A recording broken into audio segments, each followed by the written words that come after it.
Ahora le damos paso al doctor Camilo Uribe, que nos va a hablar, lo invitamos a que nos acompañe y nos cuente sobre todo el tema de la ley que ahora pues sí, pretende abrir, o la propuesta que pretende abrir el espacio para que haya una dosis personal de droga sintética. Saludamos al doctor Camilo Uribe, él es toxicólogo e integrante de la Junta Internacional de Fiscalización de Estupefacientes. Doctor Uribe, buenos días. Muy buenos días, ¿cómo están? Bueno, doctor, ha surgido esta propuesta de parte del Gobierno Nacional de legalizar la dosis mínima de droga sintética, de posesión de droga sintética. Pero primero queremos conocer qué es una droga sintética y qué es la diferencia, por ejemplo, de un estupefaciente.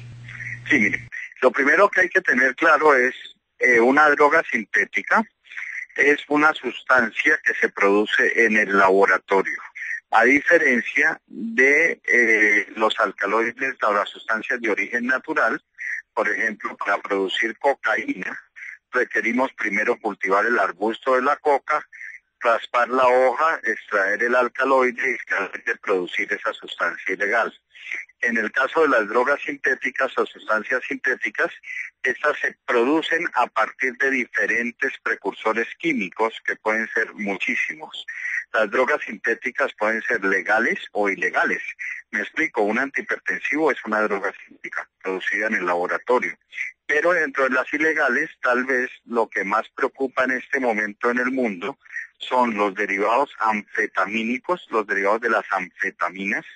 Estas sustancias fueron medicamentos hasta finales de los años 70, supremamente útiles, por ejemplo, para el manejo de la obesidad. Salieron del mercado cuando se le describen efectos nocivos para la salud del ser humano, a nivel cardíaco, a nivel cerebral y por desencadenar adicción, tolerancia y dependencia. Lamentablemente se desvían al mercado ilegal y en el mercado ilegal se producen sustancias como el MDM, que es el éxtasis, como las metanfetaminas y muchísimos más. El problema es que estos se pueden producir a partir de diferentes principios activos. Ustedes recuerdan, en el año 2000 se detectó producción de metanfetamina a partir de un precursor químico llamado fenilpropanolamina, que era el componente de los antigripales. Posteriormente, en el año 2005-2006, se detecta también producción de metanfetamina a partir de efedrina y pseudoefedrina, también que era componente de antigripales. Y hoy en día se ha detectado producción de metanfetamina a partir de piperacina, que es componente de antiparasitarios, y así puede ser a la N posibilidades. Yo creo que hay un error de interpretación. Ese error de interpretación es que no es propiamente una legalización o una despenalización, es que la Ley 30 de 1986, conocida como Estatuto de Estupefacientes, es una ley obsoleta que no contempla este tipo de sustancias sintéticas, solo contempla un grupo que es el de las metacualonas. Por lo tanto, las autoridades, un fiscal en investigación, un juez de garantías, las autoridades de policía, no cuentan con herramientas para poder tomar determinaciones cuando se incautan estas sustancias. En esa ley 30 de 1986 hay dosis mínimas de cocaína, de marihuana, de metacualona, que hasta esa dosis se considera que es, comillas, uso personal, no es un narcotraficante. Por encima de esas dosis se considera un delincuente. En esa medida, doctor Camilo Uribe, nos interesaría mucho algo que usted menciona en un principio, y es que hay unas drogas sintéticas que son legales, otras ilegales.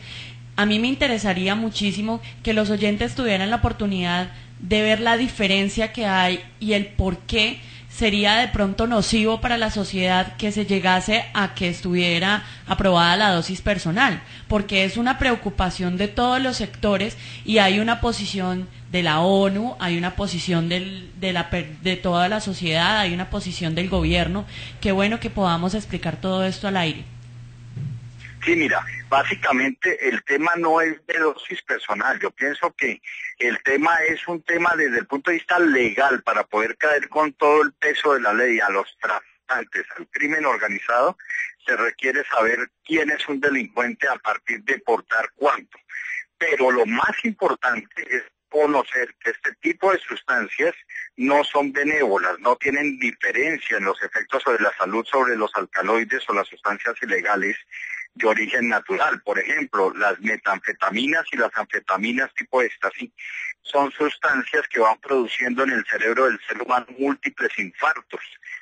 Y eso a mediano y largo plazo va a causar problemas muy graves. Se potencian cuando se consume licor o cuando está asociado a otro tipo de sustancias. Por ejemplo, en Europa Occidental es frecuente encontrar adictos consumidores solo de droga sintética en las fiestas, porque se llaman las drogas de la rumba o del sexo.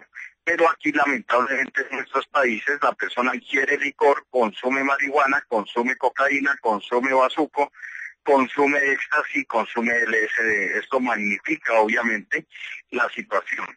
Por lo tanto, también produce lesiones a nivel cardíaco, que es causa frecuente de lo que se conoce como muerte súbita inesperada en menores de edad. Fallecen supuestamente por un infarto y debajo de esto va a estar este tipo de sustancias. Entonces es fundamental que cuando se hable en manejo de estos haya claridad en la necesidad de la prevención. Yo pienso que lo fundamental es padres de familia, educadores, sociedad civil, Estado, sabiendo que este tipo de sustancias se inicia su consumo a edades tempranas de la vida, cómo formamos a los colombianos del futuro para decir no a este tipo de sustancias, tener claridad de que una dosis mínima no quiere decir que es una dosis permitida que no va a producir nada en la salud de los seres humanos. Doctor Camilo Uribe, ¿en cuánto acorta la vida consumir drogas sintéticas? No tanto de cantidad de vida, sino de calidad de vida. Cuando una persona durante 5 o 6 años consume drogas sintéticas sin estar asociadas a otras sustancias psicoactivas, el riesgo de que después de los 40 años sufra de problemas de vértigo, de movimientos anormales, de falta de capacidad para movilizarse solo, temblores que le impiden sus labores habituales, trastornos de memoria o problemas cardíacos severos es supremamente alto. Así viva 70 años, pero va a ser una pésima calidad de vida y eso va a tener un impacto sobre los costos en la salud en los estados. Doctor Camilo Uribe, ¿ese problema de la adicción es un problema de tipo de salud pública o es un problema social? La enfermedad adictiva es un grave problema de salud pública en cuanto al impacto que tiene, pero igualmente hay una problemática social. Es una enfermedad que no respeta ningún tipo de estrato social o patrón sociocultural, pero que igualmente existe un negocio debajo de esto del crimen organizado, que es el narcotráfico. Mientras haya gente que diga que sí, siempre habrá quien lo comercialice. Hay que equilibrar lo que se conoce en el mundo como la reducción de la oferta o la lucha contra el crimen organizado, el lavado de activos, etcétera, los cultivos, la producción, con la reducción de la demanda que incluye la promoción, la prevención y obviamente diagnóstico, tratamiento y rehabilitación. Dentro de las drogas sintéticas que están consideradas en la propuesta para quedar, digamos así, de libre consumo en dosis personales, ¿cuál es la más nociva? Anfetamínicos y dentro de esos el más nocivo es la metanfetamina. La metanfetamina produce lesiones supremamente graves a nivel cardíaco, a nivel renal, a nivel cerebral y a nivel emocional, porque entran en psicosis tóxicas. Doctor Uribe, ¿y cuáles de esas drogas son de venta libre, que las puede uno conseguir en cualquier droguería? Absolutamente ninguna. De esos derivados anfetamínicos ninguno es legal y ninguno está en venta libre. Hay otras drogas sintéticas derivadas de los opiáceos y analgésicos potentes, entre esos la ketamina, que es un anestésico de uso principalmente veterinario, pero todos estos medicamentos son controlados.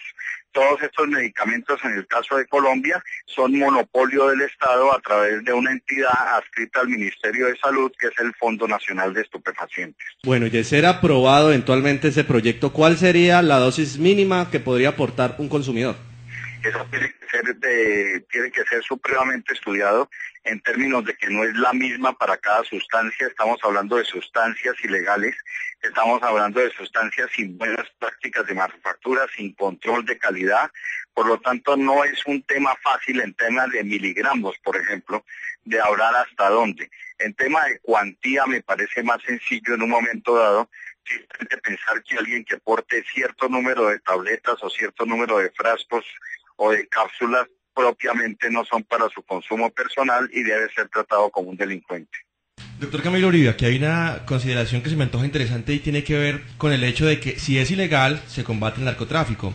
Al ser legal, serían los laboratorios los más beneficiados. ¿Acaso este Fondo Nacional de Estupefacientes, que es del mismo Estado, no se vería beneficiado? No se ve beneficiado porque son medicamentos de prescripción especial para enfermedades específicas en las cuales se manejan este tipo de medicamentos, lo que lleva necesariamente a que el Estado fortalezca los canales para el control de evitar el desvío de esas sustancias de los canales legales a los canales ilegales. Situación que ocurre, por ejemplo, hoy en día en los Estados Unidos con el metilfenidato, con la oxicodona y con una serie de sustancias de abuso que han sobrepasado en adolescentes, incluso el porcentaje con relación a consumidores de marihuana o de cocaína. Doctor Camilo Uribe, médico toxicólogo, integrante de la Junta Internacional de Fiscalización de Estupefacientes. Muchísimas gracias por ayudarnos a entender este tema, que comienza el debate pues en el país. Muy amable. A ustedes en el Valle, en la ciudad de Buga, que estén muy bien y muy a la orden. Chao.